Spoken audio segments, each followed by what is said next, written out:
Yes, believe it or not, I'm back. After all these years of no videos, I am going to upload the long lost final video. I hope you guys enjoy this. Thank you so much for your support to my channel. Let's get started.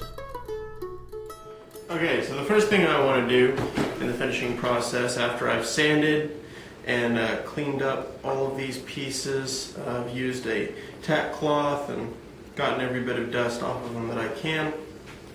I'm going to go ahead and mount these pieces to some finishing bases, and the finishing base is just a piece of wood with a screw or something that I can attach to the bottom of the piece that holds it up so that no matter what finish I put on it, I can get 360 degrees around the chest piece, and I can hold the base while I'm putting the finish on.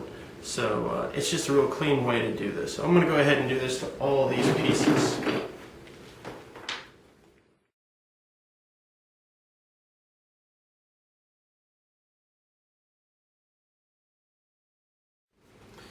This next part,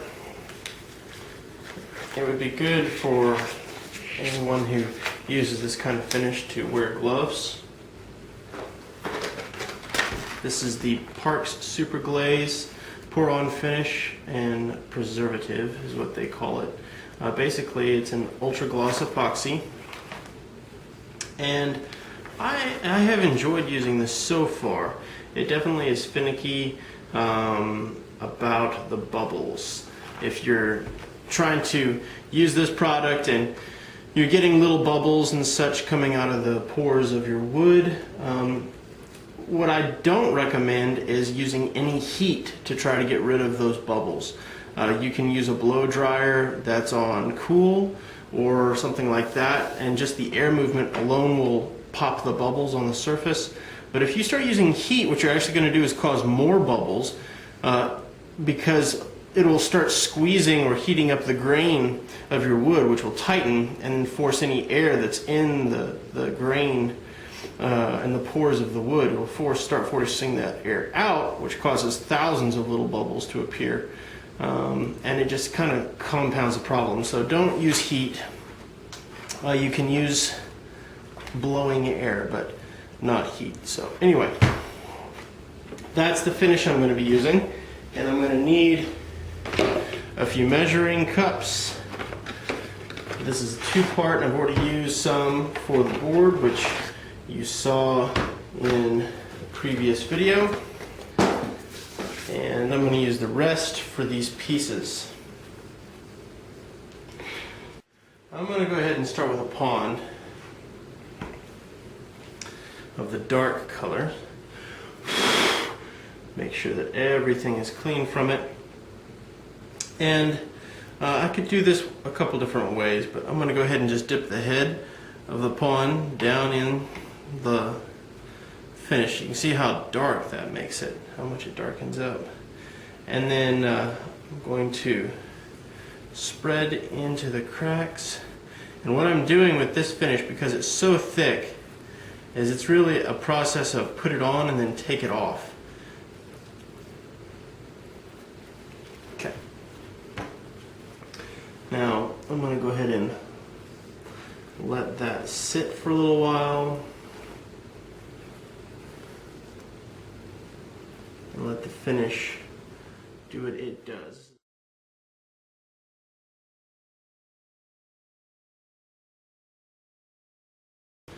And continue this process.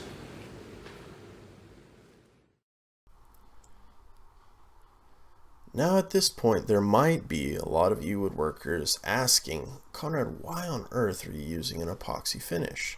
You could use Carnauba wax, you could use Hut wax straight on the lathe, you could have used lacquer or just polyurethane.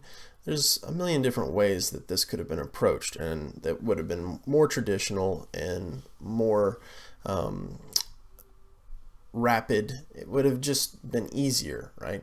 So why epoxy? Why am I taking all this time to brush every single piece like this and wipe off all the excess and all of that? Well, the point is that this set is going to spend a lot of time outdoors.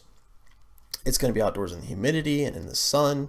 This whole set was basically custom made to fit on the deck that these people have, and they have like a little fire pit, and the chessboard was large enough to fit over the fire pit and act as an outside table surface as well. So I want this set, the chessboard and the pieces, to be as durable and long lasting as I can. So that's what that's all about. So the trick with doing this kind of a finish in any large quantity on small pieces that have lots of detail that you need to get inside of, the trick to really doing it is to not worrying too much up front about what it's going to look like. Because it's a self-leveling finish, it's meant or made to slowly even itself out. So putting it on, taking it off, letting it do its thing for 15 minutes or so is just kind of really how it's supposed to work.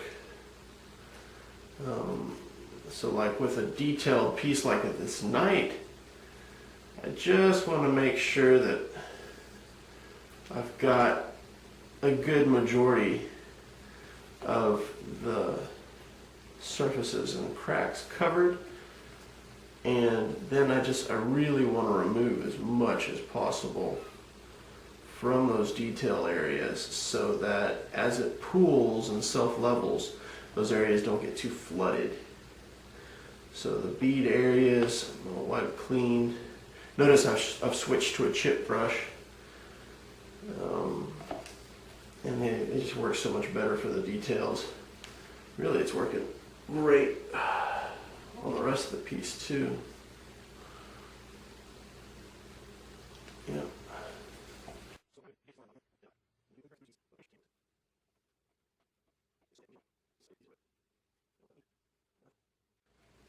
The nice thing about this, though, for like a piece like these knights, is that they get reinforced with this material. You know, any little bits that I would be worried about breaking, suddenly going to be way stronger with this epoxy on them.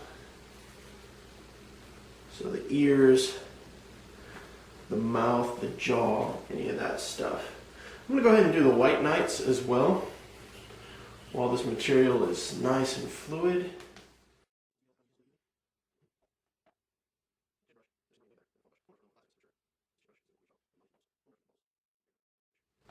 So there's about a 30-minute work time on this finish.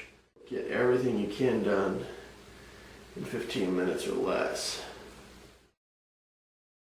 Yeah, the reason that you really want to move so fast is that there's two different working times, really. You know, I said you got a 30-minute working time.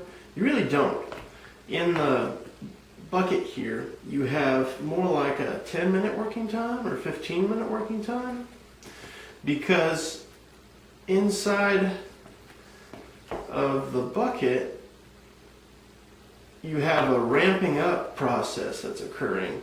It's heating up as it catalyzes, and as it heats up it wants to dry quicker. So the more material basically that you have to work with on this finish, the more finish you have in the bucket, the quicker it's going to want to set, because it's going to create so much heat.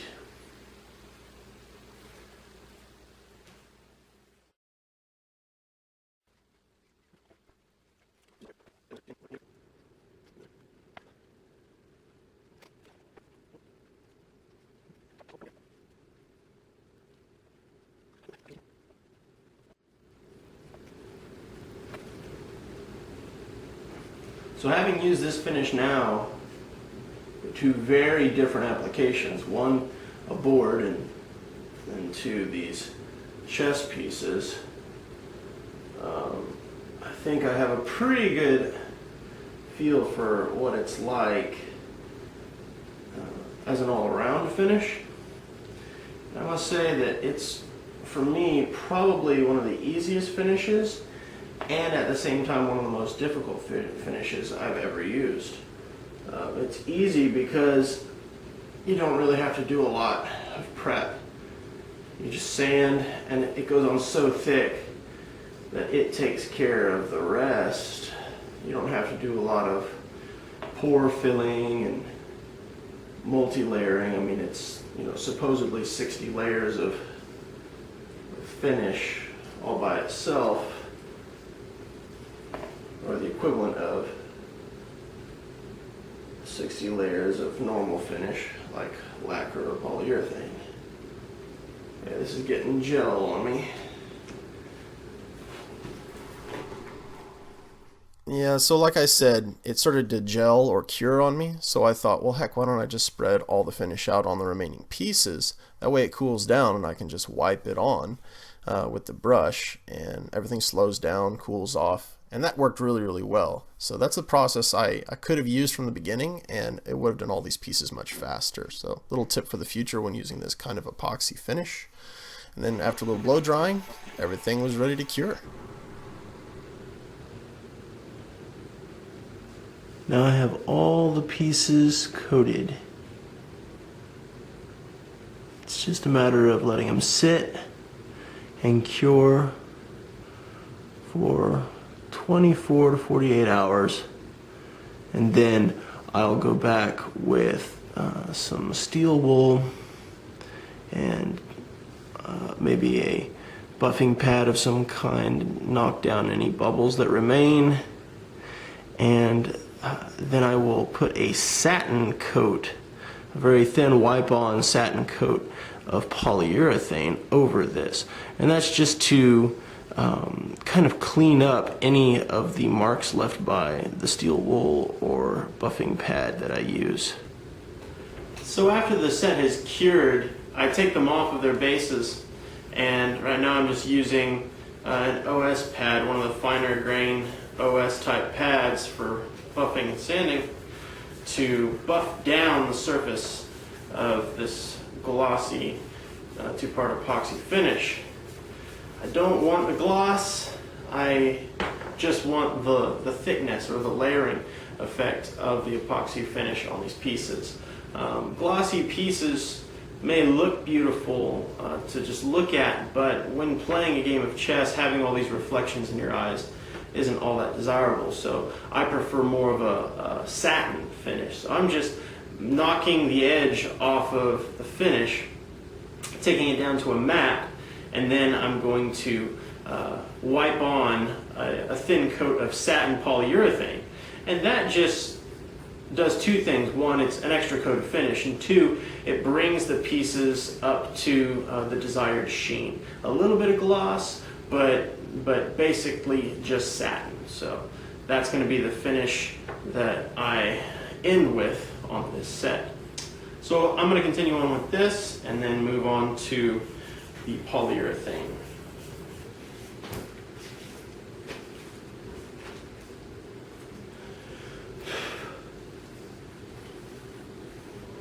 First, making sure the piece is completely dry and free of particles, dust, whatnot. I'm going to go ahead and soak a rag in this polyurethane.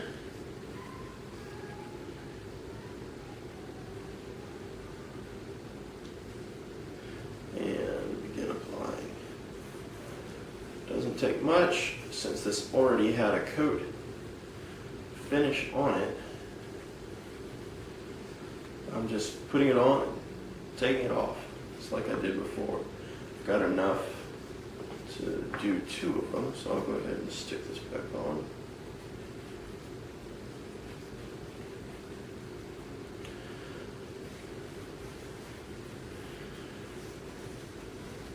The nice thing about this too is that buffing it down gives me the opportunity to take off any little bubbles and fish eyes or inconsistencies in the first finish that I put on. And in doing that, sometimes you have to buff enough that, you know, maybe, let's say you make an accident or a mistake and you go through the finish into the wood. Well, this takes care of that as well. So, but didn't have any of those instances. So this is just about getting the satin finish.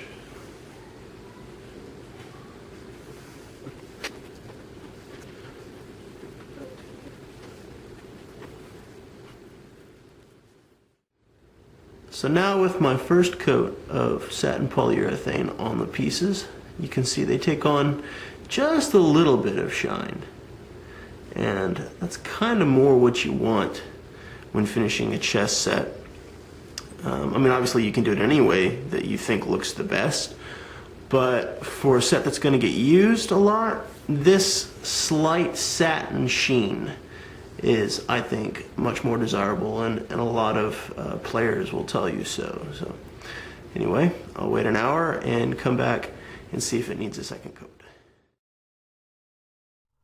So it turned out that one coat was enough. That makes one coat of epoxy and one coat of the polyurethane after a buff. So I was really content with how this turned out. Definitely something I would recommend for somebody else doing the same process.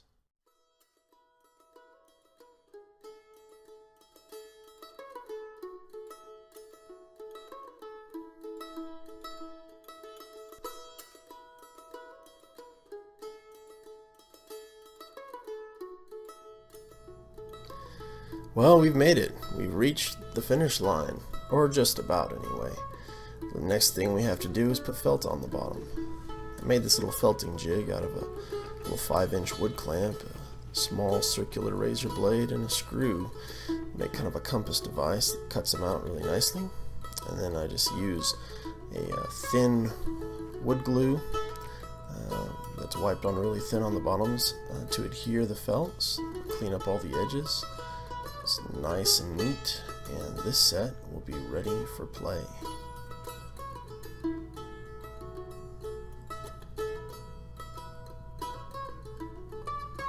This kind of project is not for the faint of heart. Obviously, there's a lot to learn when it comes to woodworking technique, especially lathe work and carving.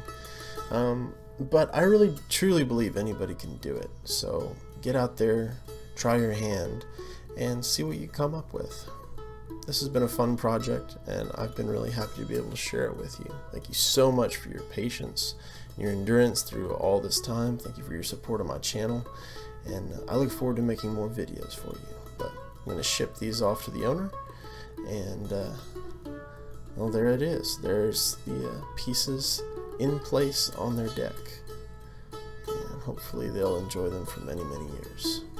Thanks again for watching, guys. I will see you in future videos.